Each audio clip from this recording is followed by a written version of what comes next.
स्वागत है आप सभी का हिंदी विवेक चैनल में। आज की कक्षा में हम लोग टीचिंग एप्टीट्यूड पे बातचीत करेंगे, जिसे प्रायः हिंदी में शोध प्रवृत्ति के नाम से भी जाना जाता है। परीक्षा के दृष्टिकोण से यह अत्यंत महत्वपूर्ण है, क्योंकि इससे प्रायः 5 प्रश्न पूछे जाते हैं। हम विलंब न करते हुए अपनी कक्षाओं को सुचारू रूप से चालू करेंगे।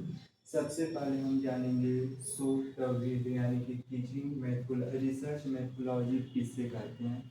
रिसर्च मेथोडोलॉजी से आशय है कि जो भी अनुपलब्ध ज्ञान है उसको खोजना और खोजे हुए जानकारियों को और व्यवस्थित रूप से कैसे प्रयोग किया जाए, उसे हम रिसर्च मेथोडोलॉजी के नाम से जानते हैं। सरल एवं आसान शब्दों में कहा जाए तो जो जानकारियाँ विलुप्त हैं उन जानकारियों को खोजना और जो जानकारी हमें प्राप्त है उन जानकारियों को कैसे और अच्छे तरीके से और प्रयोग किया जाए, उसे हम रिसर्च के नाम से जानते हैं। शोध के कुछ प्रमुख विशेषताएं हैं, उससे हम लोग बात करेंगे। रिसर्च के माध्यम से जो जानकारी अनुपलब्ध है उन जानकारियों को खोजना और जो उपलब्ध जानकारी उसे और कैसे बेहतर ढंग से प्रयोग किया जाए, उसे हम शोध कहते हैं। दूसरे नंबर पर हम देखते हैं अध्ययन की सुविधा के अनुसार शोध को कई भागों में विभाजित किया गया है। उसको क्रम से हम देखेंगे। परीक्षा में प्राय यहाँ से प्रश्न पूछे जाते हैं। शोध के जो क्रम का विभाजन है, ऐसा नहीं है कि एक विभाजन में कुछ और होगा दूसरे विभाजन में कुछ और होगा। समानता के रूप में जो शोध के विभिन्न प्रकार हैं उसमें बहुत कुछ आपस में लिंक यानी कि आपस में मिलते हैं। कुछ अलग फीचर के रूप में जहां उनका विभाजन हो रहा है उस पर हम लोग अपनी बातचीत करेंगे। सबसे पहले हम लोग देख रहे हैं रिसर्च कैरेक्टरिस्टिक यानी कि शोध के कुछ प्रमुख विशेषताएं हैं। पहले नंबर पे हम देखेंगे कि शोध व्यवस्थित होना चाहिए, यानी कि सिस्टमैटिक ढंग से होना चाहिए। व्यवस्थित कहने का आशय है कि अगर हम शोध एक बार किसी चीज़ पे कर रहे हैं तो दोबारा उसी तरीके से कर रहे हैं तो हमें वह प्रक्रिया अनुकरणीय के रूप में हमारे सामने प्रस्तुत हो।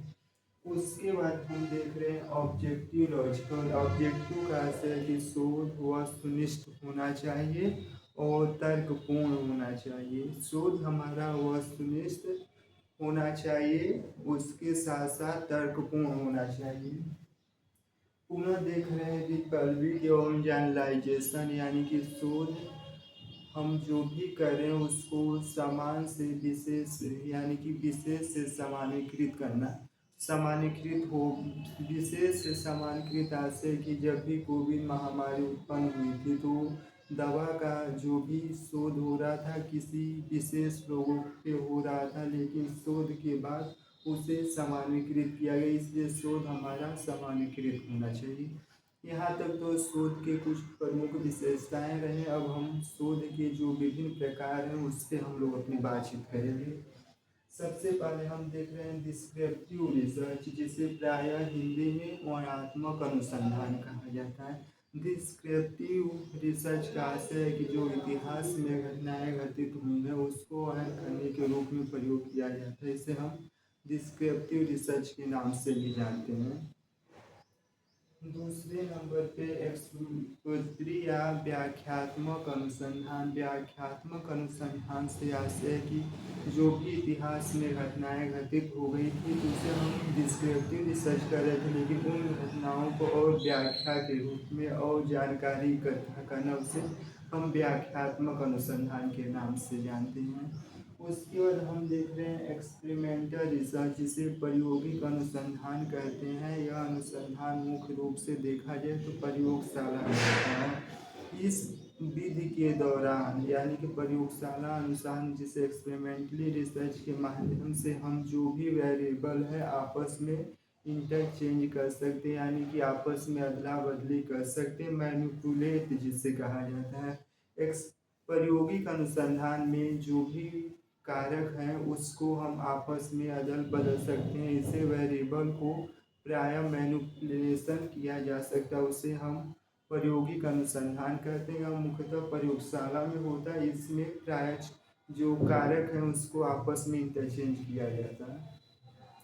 उसके बाद एक्सप्लोरेटरी रिसर्च, जिसे शोध परक या खोज परक रिसर्च कहते हैं। यह एक ऐसा शोधपरक अनुसंधान है जो जानकारियाँ हमें अनुपलब्ध हैं, यानी कि किसी चीज़ के बारे में हमें कोई भी जानकारी नहीं है, उस गहन अध्ययन को खोजने के लिए एक्सप्लोमेट्री यानी कि शोधपरक अनुसंधान का प्रयोग किया जाता है।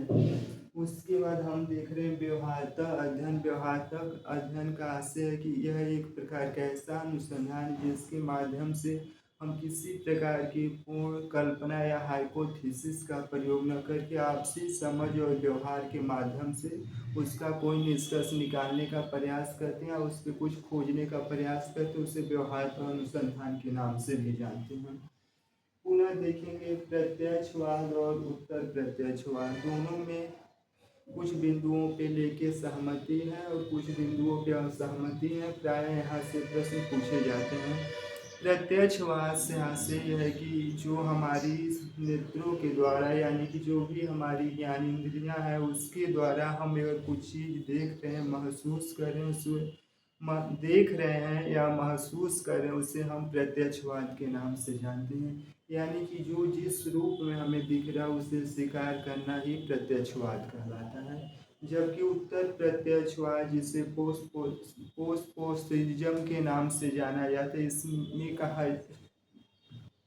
यह प्रायः प्रत्यक्षवाद का विरोध करता और कहता कि जो भी हमें दिखाई देती इसके अलावा भी इस संसार में बहुत चीज़ें विद्यमान हैं, उसको हम उत्तर प्रत्यक्षवाद के नाम से भी जानते हैं।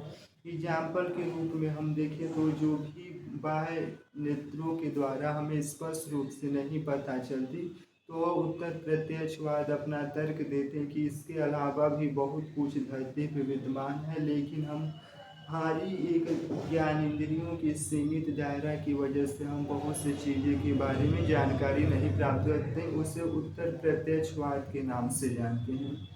पुनः देखेंगे hypothesis deductive research. Hypothesis deductive research जिसे प्रायः एचडी हाइपोथेसिस के नाम से भी जाना जाता है। हाइपोथेसिस डिडक्टिव रिसर्च यह एक उत्तर प्रत्यक्षवाद हाइपोथेटिकल रिसर्च प्रत्यक्षवाद अनुसंधान है जो हमें स्पष्ट रूप से दिखाई देती उस पर यह विश्वास करता है, इसीलिए इसे हाइपोथेटिकल रिसर्च के नाम से या हाइपोथेटिकल अनुसंधान के नाम से जानते हैं। दूसरे नंबर पे इंपेरिकल इंडक्टिव रिसर्च, इसे प्रायः अनुभववाद के नाम से भी जाना जाता है। यह उत्तर प्रत्यक्षवाद में आता है क्योंकि अनुभव के माध्यम से हम बहुत से चीज़ें जो प्रगत नहीं है उसके बारे में खोज किया जाता है, उसे उत्तर प्रत्यक्षवाद के नाम से जानते हैं। धन्यवाद।